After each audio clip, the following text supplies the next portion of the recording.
So Miami does it again. They had a big need at a very important position, and they went out and addressed that need. Welcome to the U, Simeon Barrow, Michigan State defensive tackle. Let's dive in and talk about it.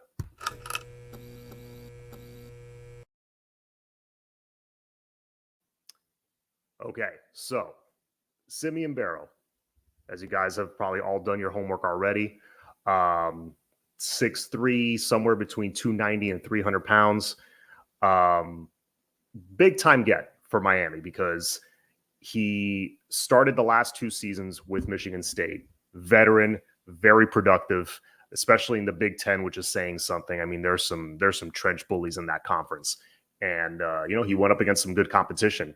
It did very well. He was all Big Ten honorable mention 2 years in a row. I think his stat line last year was like 36 tackles, 5.5 tackles for loss. I think he had 3 sacks for the season. And yeah, this is of the 2 guys that were available in the portal from Michigan State. There was that pair of D tackles. It was him and his teammate Derek Harmon, who, as of last night, I believe committed to Oregon. Good pickup for them.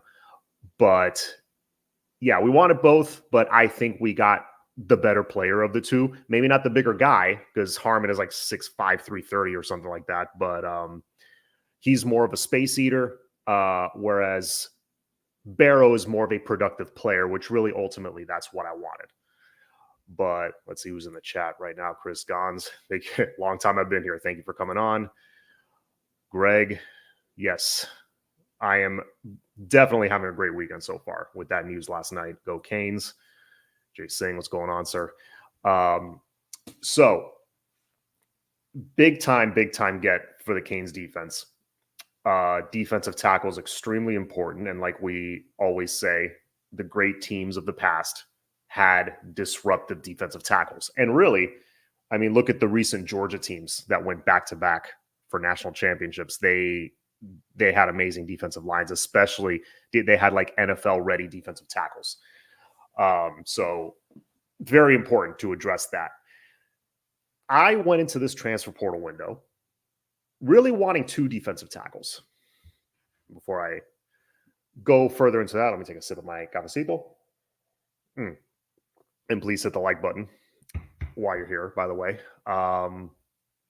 So I wanted 2 defensive tackles, ideally.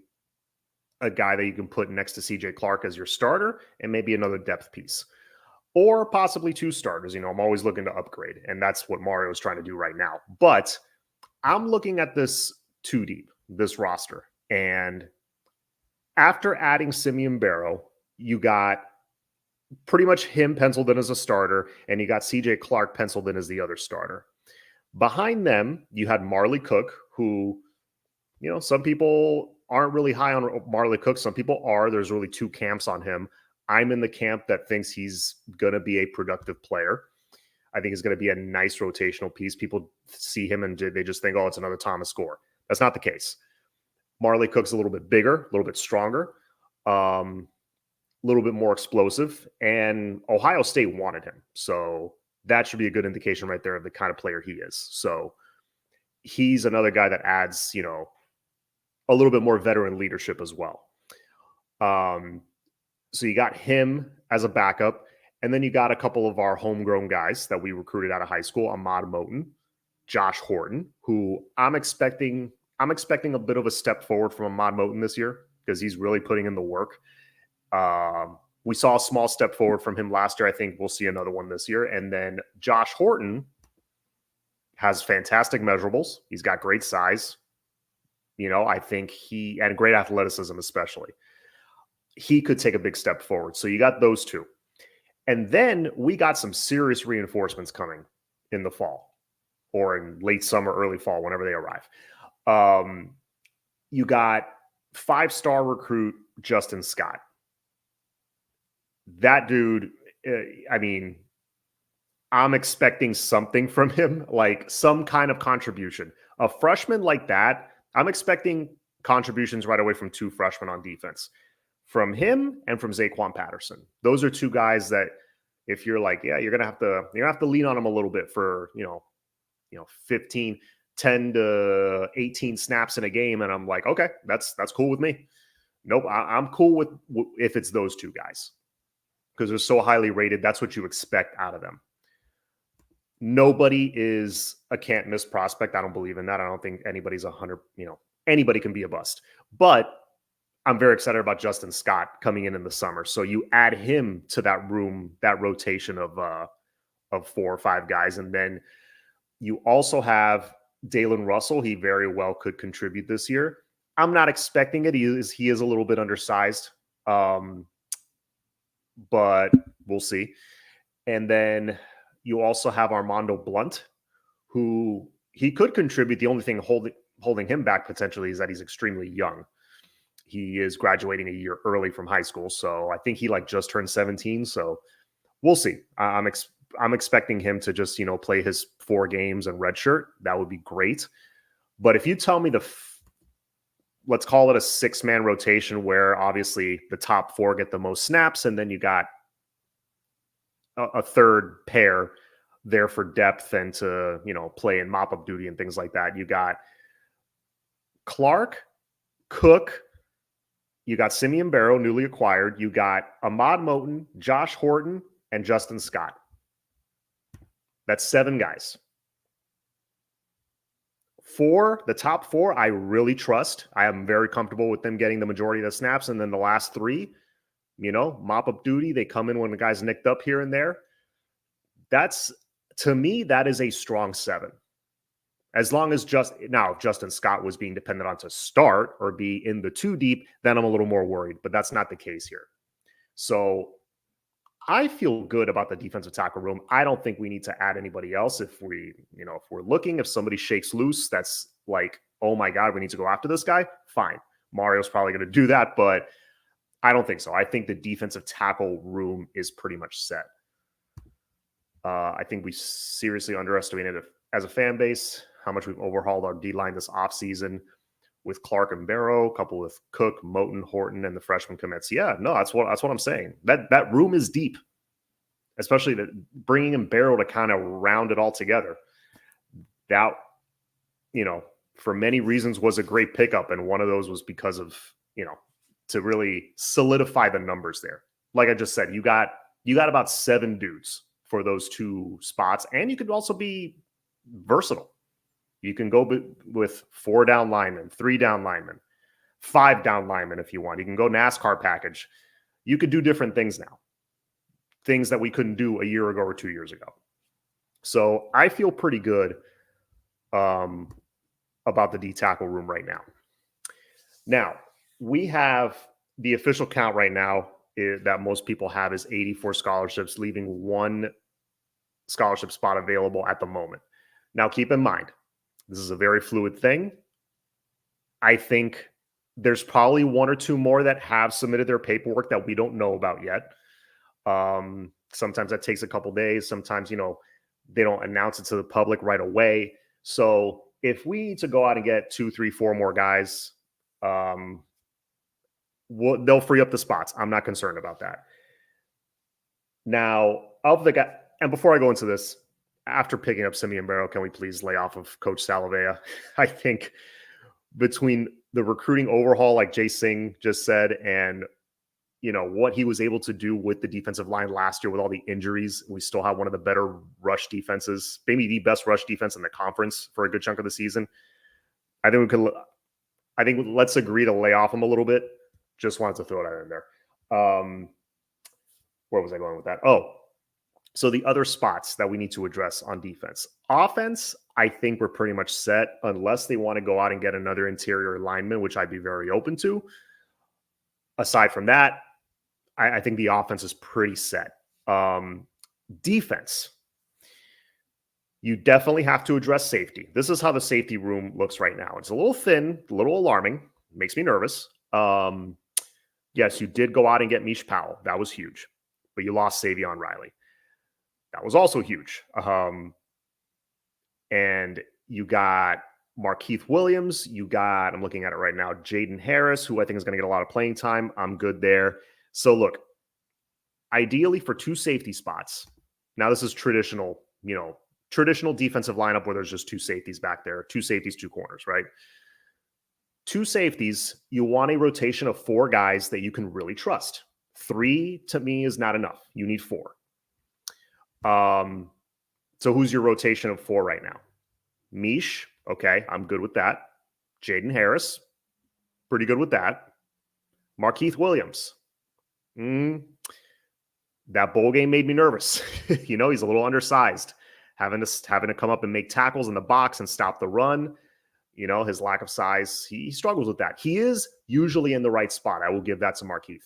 He just needs to put on some weight. And then you got, of course, Isaiah Taylor, Brian Balaam. Okay, so really you got Powell and Harris right now that you can trust at safety. And then you got Zaquan Patterson. Yes, thank you, Mitch, for reminding me. Yes, you do have Zaquan Patterson. So right now you have a rotation of three, two that you can really trust, one guy that's a freshman that's unproven. But I think Patterson, again, Patterson and Justin Scott are the two that I expect to come in and contribute something right away. But you need to beef up that room, because if Patterson is your third guy, I'm sorry, you're in trouble. Unless you just have two All-Americans in front of him, which I don't think we do. I think we have solid players, but not All-Americans. You got to go get a safety. I really like the other kid from Michigan State, Simeon Barrow's teammate, Jaden Mangum. Jaden Mangum is what's his size? Like 6'2", 180 something? 6'2", 185 he's listed at. He's got some years under his belt, good experience. He's great athlete, former track guy, so that's great. That's a plus. And he's a good tackler, good tape overall. He would plug a very, very big need for Miami because, like I said, defensive tackle, you're set there. That's the first line of defense. If you can get pressure up the middle, if you can collapse that pocket in the quarterback's face, that's big. Takes pressure off the secondary. But that safety room is one injury away from disaster. So, in my opinion, with that next spot that's available, I think you got to go after a guy like Jaden Mangum. Now, D'Angelo Pons is another name that's surfaced in the last few days. He was, I don't know if it was official freshman All-American, but according to, 247 and On3, they do their own All-American picks. And they both had D'Angelo Pons as a freshman All-American last year. Now, to get that kind of attention nationally as a true freshman, playing at James Madison at 5'9", which really means he's probably like 5'8", 5'8.5", that tells you what kind of player he is. Let me tell you a little something about D'Angelo Pons. After watching some tape on him and doing my homework, studying him a little bit, he, South Florida kid, he comes in to James Madison, makes a huge impact on that defense right away. There's certain guys that their lack of height, they're so good, it means nothing. So you look at it, him listed as 5'9", it does not matter. You can put him at any cornerback spot. I know people have him as a slot corner right now to move Mish back to safety. I've heard all that. And yeah, that's probably where he'll primarily be used. But he may be such an elite cover guy. He may take someone's spot on the outside. That's how good he is. He could come in and take someone's spot right now. I believe his coverage grade, just not overall, but pure coverage, was like 89.2, something like that on PFF, which is just otherworldly as a true freshman. So he's an immediate impact player. It's not at the position of need that I would want. I do still want a safety because, again, you're thin there.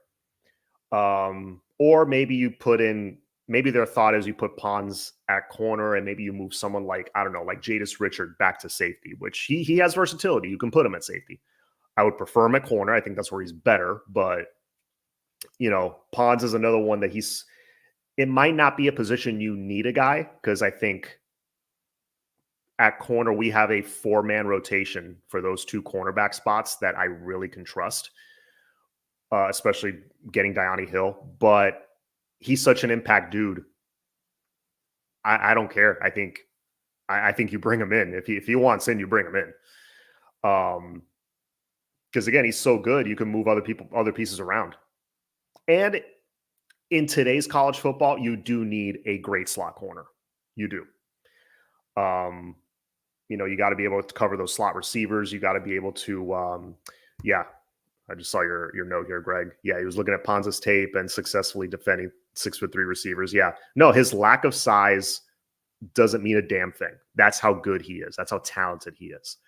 And he's an absolute dog. You see him come up and make tackles on little screen plays and little hitch routes that he just comes up and blows up that receiver. Yeah, I want him. I want Pons on this team. You figure it out and you make it work afterwards. But those are a couple of guys that I think we really need to go after. Again, you got a 4-man rotation at corner I can trust, though. That's the good news. Corner, to me, more important than safety, because that's the next line of defense, kind of, after the D line. Because if you have great corners that can lock it down for that extra second or two, then you're giving Bain and Mesidor an extra second to put a move on somebody and get to the QB. That extra second or two is huge. And right now, our 4-man rotation is, you got Diani Hill, you got Damari Brown, you got Daryl Porter. Brown and Porter are probably going to be your starters, and Jadis Richard. Those are 4 guys right there. There's not much of a drop-off between them. So I feel a lot better at corner after getting Hill. Let's see. Is Redding leaving? I have no idea. We will see. I think the grad transfer portal window is like on a different day. They had more time to submit their paperwork, so that's why it's not set yet. Like, we got to give it another couple of days to see who actually is on their way out. We have 3 spots available. By everyone's official count, no, but we don't know if that official count is accurate. Like I just said, there could be more spots available than we think, which I think there's at least 1 or 2 more. Pond, Barron, I agree with those 3. Tyler Barron is another one that, again, 2 DNs, so you want 4 guys you can trust. Right now, I'll tell you what the depth chart looks like at the moment at defensive end. Ruben Bain, he's going to be one of the best edge rushers in the entire country this year. Hakeem Mesidor, of course, the foot injury is a bit of a question mark. I know there was the whole thing with him. It was very strange. It was the whole thing with him is that he needed like a special custom shoe from Adidas that didn't arrive in time, so he didn't participate in the spring because of that. But by all accounts, he's looking healthy and he should be ready for the season. So you got a nice 2 right there with Bain and Mesidor. You brought in Elijah Alston from the portal. Fantastic pickup. Love him. He's another one of those guys that the PFF guys love. His win rate is very high. He gets a lot of pressures. He gets some sacks. Productive player. Kind of like how I felt when we brought in Mesidor 2 years ago. It was the same thing. He had great numbers, his hurries and his pressures were really good. So this is kind of the same thing, but Mesidor is more of that hybrid, like bigger DN / 3 technique D tackle that can stop the run as well. Whereas to me, Elijah Alston is a little bit more of a speed edge rusher. So yeah, those 3 solid there. Big drop off after that. Not in talent, because you do have Cole McConaughey, who looked really good in the spring. You do have Marquise Lightfoot, who looked really good in the spring. And then you got Pickett coming in. So, you got some young talent there for that 4th spot, but I'd rather have, especially in a season like now that you're going all in, I'd rather have a 4th guy that has some experience. That's where Tyler Barron comes in. Give me that guy. Now you have 4 that I can trust, and 5, 6, and 7 can be true freshmen that can rotate in and get some valuable experience without having to be leaned on. All right, so that pretty much rounds out the D line. D tackle, I'm good. Corner, I'm good, but I would love to pick up Pons. Safety, we need somebody there. Mangum would be an amazing pickup. So that's kind of how I feel about the defense right now. Lastly, thank you, Jake, for bringing this up. Malik Bryant. will play this year at defensive end. Count on it. Yeah, no, he's taking reps at defensive end, and he was there in the spring. I didn't hear anything like, anything out of this world about him. I didn't hear that he like sucked either. I just, he was just taking reps at the edge, which we'll see what happens. I'll be honest, I'm not expecting anything from him because that's a tough position change. But he does have great athleticism, and he could be used as like an edge rushing specialist. I can see that. He reminds me a little bit of, this is a throwback, 2008, 2009. I don't know if you guys remember Marcus Robinson. Ramon Buchanan was another one from those teams back then, late 2000s. Those guys were very talented linebackers that were put on the edge in certain situations. I remember Marcus Robinson was really good at that. So we'll see. Maybe Malik Bryant could be that fourth guy. I'm not sure. I couldn't tell you that at the moment. But they did move him there. And we'll see if we add one more. I would like to add one more just as an insurance policy because, again, Mesidor is a bit of a question mark. Only position left I haven't covered on defense is linebacker. So it's a good segue into it because we're just talking about Malik Bryant. Linebacker, I'm good after we just picked up this kid from Louisville. I am blanking on his name right now. Give me a second. Man, it is not coming to mind, and it's not showing up here because it hasn't been updated. The kid from Louisville, the linebacker we just got, Alderman. So Alderman comes in, really rounds out that room, really, adds nice depth to that room, experience, and now this is how your linebacker room is looking. So Kiko, Wes, who had a fantastic spring. I'm very happy about that. He's one of the main reasons I feel a lot better about that linebacker room. Wesley the same. I think you're going to get the best out of Wesley this coming season. You got Popo, who looked really good, even at the mic, playing for Kiko, who was absent from spring. You got Chase Smith, who people were kind of quiet about that, listening to reading up on reports from spring and stuff like that. But from what I heard, man, the guy's looking good. The guy's looking good in practice. So once this portal window's officially closed and we know the roster's set as it is, Chase Smith, I can totally see him being in that top four rotation because, yes, he has had the injury issues. That will be a question mark until he can step on the field and prove it. But Chase is a rare one. Chase is one that if he can just stay healthy, that's an automatic all-conference player that you added to your room. Not to mention he's 6'4", 230 and can fly.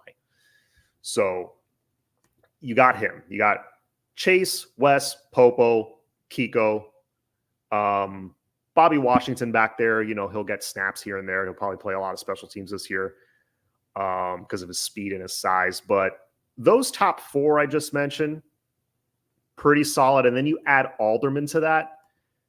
That's five that I can pretty much trust that are going to do a good job. There's not a massive drop-off between any of those guys. And then, of course, you got this other guy who's going to be a big X factor for our defense, Bobby Pruitt. Bobby Pruitt is going to be moved around. He reminds me a lot of when Sean Spence first came in. That first year, he was obviously undersized. He was kind of a safety linebacker hybrid. Not fast enough for safety, but not big enough for linebacker, but he was kind of in between. But that dude would read plays like no other freshman I had ever seen in years when he first came in. That's what I see from Bobby Pruitt. Very smart, has a lot more speed than Spence had when he was here.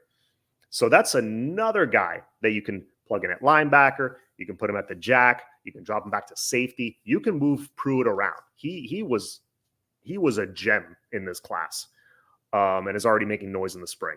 So with all those guys, all that talent, plus I didn't even mention Adarius Hayes. the talented freshman that we stole from the Florida Gators. So I'm excited about that linebacker room. Let's see what is Fresh saying here. We need left guard depth. We need interior line depth just in general. If anybody can cross train and play a little center as well as a backup, because I know we have Nino Francavilla probably right now is your backup center. I know they love him, but thing is he's a true freshman, so I don't want to have to lean on that. I don't want him to be, you want ideally like a nice 8-man rotation, 8 guys that you can really count on for those 5 spots. At least personally, that's how I would line it up. Right now, I think you have like 6, maybe 7-ish linemen that you can really count on. There is kind of a drop off after that. They're still building that depth. There's a lot of young guys. Kinsler, we'll see what he can do. I think he's going to get in there and get some reps. And, this is kind of a nice tryout for him because physically he's a freak, 6'6", 350 something. He's massive. Starting lineup, I'm not concerned about at all. But interior line, yeah, I would love, even if it's like a grad transfer, just a guy to plug in, someone with decent size that can rotate in and play a little bit. And you're not like crapping yourself when he comes in. That would be nice. Let's see. Yes, Spence was amazing on reading plays. He would, oh my God, he would blow up a bubble screen or a halfback screen like no one else. But I'm expecting that from Pruitt. He's that kind of player. Who do you think we start at left guard? Okay, this is always a fun discussion to have. The way I see it right now, my thought hasn't changed. The way I see it right now is McCoy at left guard, leaving Rivers at left tackle, CC at right tackle, Carpenter at center, and Inez Cooper at right guard. Inez Cooper at right guard is like cemented in there. He's probably going to be if not the best, one of the best right guards in the entire country. He's cemented in there. You got CC at right tackle. I know people are like, well, he's got the question with the shoulder and whatever. He had a shoulder cleanup during the spring. That's why he missed spring. Nothing major. I expect that he did, and he did it now in March or April. He didn't do it a month before the season. So I'm not concerned one bit about Maui Noah. And that leaves really, I think McCoy is still that 6th man of that line. So, I'm sorry, not the 6th man. He would be the starting left guard because he was the 6th man last year. You can count on him to rotate in, and there wasn't any drop off at all. So I would put McCoy right now at left guard. And then who else do we have besides that? I know we have Samson. That's been a big topic of discussion. What's going to be the situation with Okunlola this year? Man, if the pancake honcho can get in some reps and develop at least as an interior guy, as a guard, that would make me very happy. Because that was a guy we invested in, 5-star recruit. I hope he can, even if it's guard, it doesn't have to be tackle, just come in and do something on that line. And then who else we got? Oh, Markel Bell. I can see Markel Bell playing this year. I can see a situation where Markel Bell develops so well over these next few months because the guy is developing quick. And you can't teach 6'8", 6'9". But he's developing quick. I can see him winning a spot somewhere on that line. I mean, with that height and that length, it's probably going to be tackle. I would prefer, the conservative, safe fan in me says, hey, you got 2 starting returning tackles who did a great job last year. They're coming back. I wouldn't mess with that. And if they don't mess with that, I'm totally good with that. But if Bell can develop to the point where you put him at tackle, yes, you took the words right out of my mouth. If you put him at tackle, that massive human being, and that can move CC inside, who I think could be just as elite as a guard as he is as a tackle. That can help. That can help with your numbers. And then, Kinsler, who, Jake, in your comment right before, McCoy, Okunlola, Kinsler wins that left guard spot. We will be in good shape. Yeah, I think so. Yeah, a lot.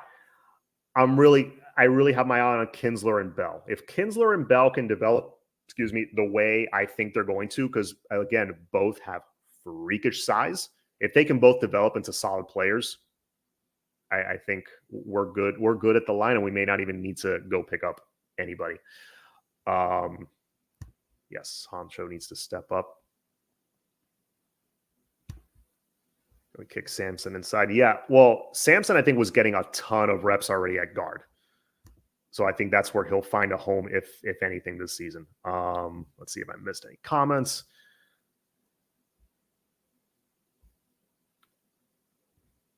All right. So, yeah, just wanted to come on and chat a little bit about the new acquisition. I feel really good about it. I think we should add 2 to 3 more guys to that defense just to fill some holes that, a couple guys that have departed. Even though Jaden Wayne, I don't think he was going to play a ton. Still kind of hurts to lose that depth. Nigel Kelly, that hurts quite a bit. So you got to replace Nigel Leak and you got to replace Savion Riley. Let's see what happens this weekend. It's Saturday at 11:32 a.m. A lot can happen between now and Sunday night. So let's see. Anyways, have a great rest of your weekend, guys. I will see you on the Sunday night show with Flo. Go Canes. Have a good Saturday.